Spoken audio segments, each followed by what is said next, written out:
What about you? And welcome to another whiskey review with me, the Whiskey Novice. Thank you for joining me. I'm still here. You're still there. This is review number 227, and we're still looking at Bushmills. Last time in 226, I looked at the 16-year-old. This time we've moved up the years to the 21-year-old. Woo! Same as the 16-year-old in that ex-bourbon, ex-Oloroso. Is it ex-bourbon, ex-Oloroso, or just ex-bourbon, ex-sherry? I think it is Oloroso, actually, that they state. Let's have a look at the label, shall we, children? There's me trying to guess, second guess, and it was probably guess Oloroso. It's written on there the whole bloody time. And once again, same as the 16, 40% chill filtered, colour added. But this one, finished in Madeira casks. Still in the port of the 16-year-old. So, there's the sort of the deets. I'll not hang around. And once again, an old distillery here in Northern Ireland. Let's just get stuck in, shall we?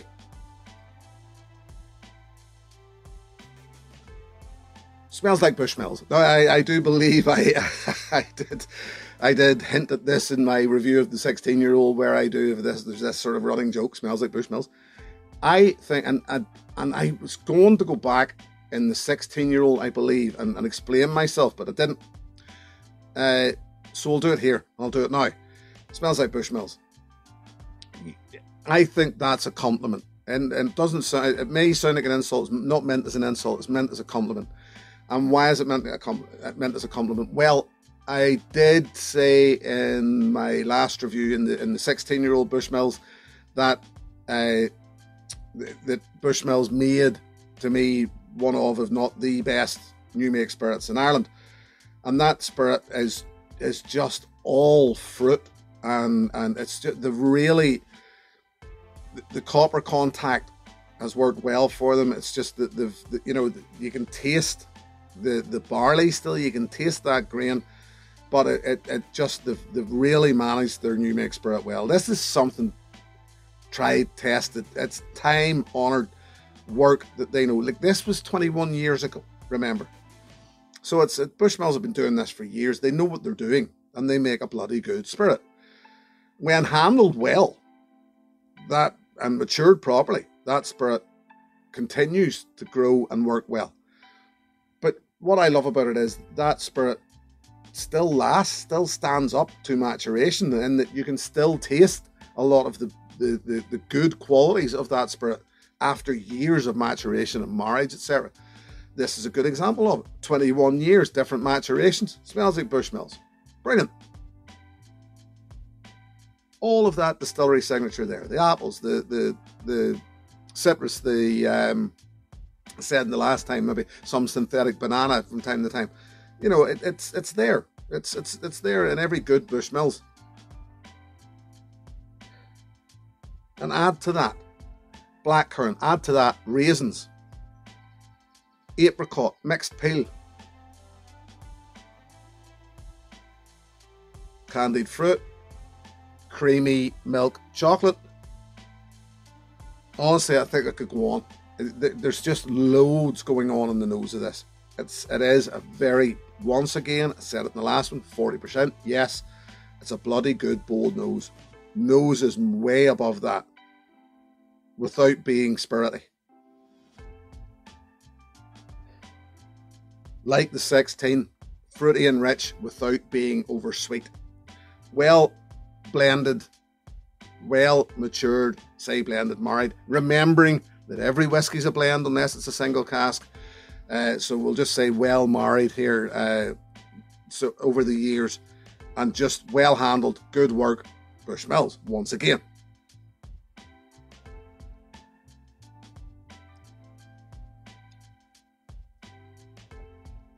Sweet and sour arrival. Lovely, lovely, lovely.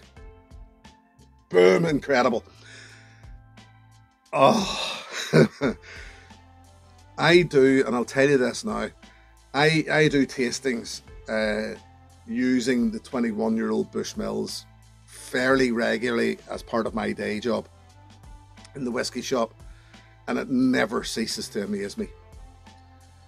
The palate in this is thick and rich like the 16. I'm going to keep going back to the 16 because it's a good point of reference, a more affordable point of reference for the Bushmills 21. So it's as much as there's a great arrival on this, and sweet and sour arrival, it's about the development of the Bushmills 21. It's still full-bodied, it coats well, and it sits well. It's got lovely, fresh, fruity notes. Yet again, you could break it down into its individual parts. The apples, the citruses are there, those raisins, that creamy milk chocolate, etc., etc. It's all there in small parts, balancing, playing well together.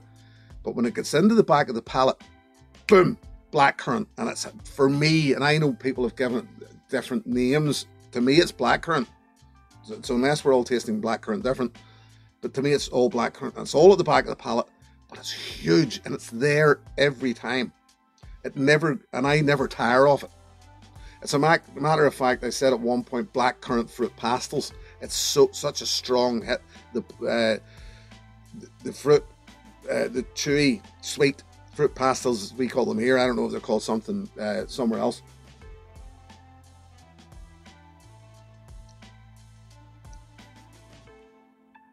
There it is again. Love it. Love it. I don't think I'll ever tire of this whiskey. Oh, man. As I said, so fruity. But everything, once again, is playing its part. Those bourbon casks are playing the part. The Oloroso sherry casks are very much playing their part in this. And the Madeira casks, and whatever way they've married it, whatever way they've just worked this, the magic that has been laid into this bottle just brings that big blackcurrant hit right at the back of the palate. And it's that blackcurrant hit that carries on into the finish. Any heat that's in the finish, it's weird. It's almost like a heat exchanger where it dissipates and it's given flavour once again. It's a difficult one to call almost, you know, as to what that flavour is. It's because it's almost like a, not in a bad way, like a cough syrup, blackcurrant cough syrup, where it does coat on the way down. There is a bit of heat with it, but it's just beautiful. It feels old. It feels luxurious.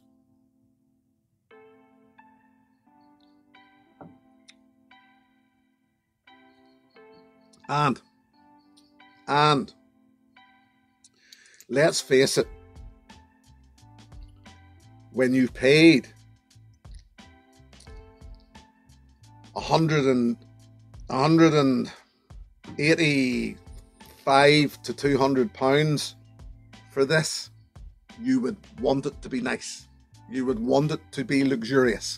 You would want it to taste old.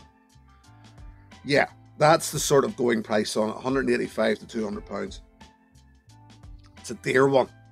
It is a dear one. Now, that is the thing about it is, the thing here is, like it or not, that's the sort of going price on that age of Irish whiskey now. Don't shoot me, I'm just the messenger.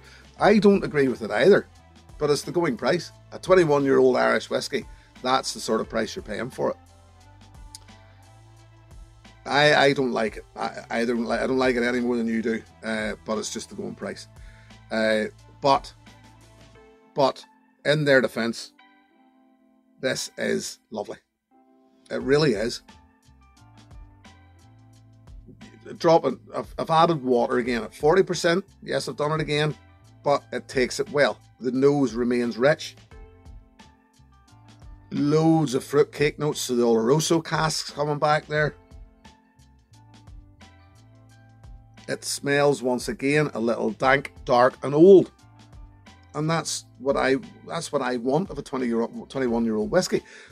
As a matter of fact, what this reminds me of a little, just a little, is Glen. The names escape me. It'll come back to me. Damn, I can picture Glenfarclas. That was the one I was trying to picture. It actually it very much does. It reminds me of some of the older Glenfarclases. Oh man, That's a good nose.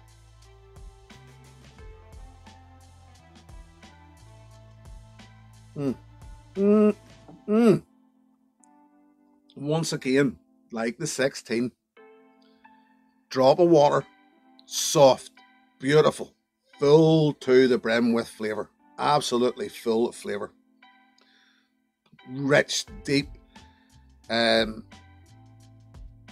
blackcurrant, plum. Oh man.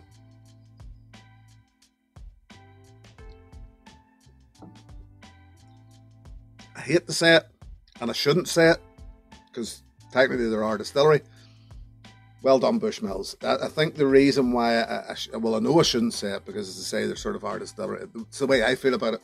As a Northern Ireland man all my days, Bushmills was considered our distillery. You know, that's sort of the way we looked at it. But as a whiskey enthusiast, I've had many's a beef with Bushmills. Certain things they've done. And it just doesn't. The 40% thing was something that didn't sit well with us. Pop that to one side. Forget about it. Drink this as it is. Drink it for what it is. Doesn't matter. It genuinely doesn't matter. Whether it's been chill filtered, whether there's water, whether there's colour added to it, whether it's 40%. It's good.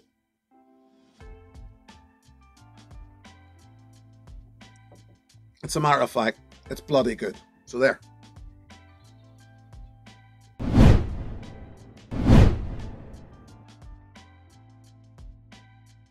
Well then, if it's that good, what would I recommend as an alternative? Well, what do we do in Scotland when official bottlings don't really, not say hit the mark, but we want to know what that distillery signature is when handled differently? We look to the independent bottlers. So that's what I'm going to do. Technically. Now, this is where the sort of barefaced sales pitch almost sounds like as if it's coming in. Here's what I'm going to suggest to you. The friend at hand. And in this case, I'm going with the Journey's End. This one currently unopened. I do have an opened one. Or certainly, I may actually have finished my last opened one and just haven't got around to open this one yet. I've went with the Journey's End. What's the Journey's End from the friend at hand? What's the friend at hand? Well, the friend at hand is the whiskey shop in which I work. And we focus on Irish whiskey, but this is our range. And what it is Bushmills. Old Bushmills stock. You will not see on the label. Independent, it's not an independent bottling in the way such as Scotland do it.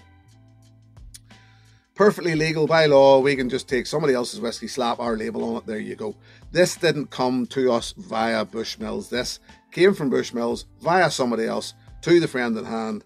Our label on it. Yada yada yada. In this case, the Journey's End, a 14-year-old single malt.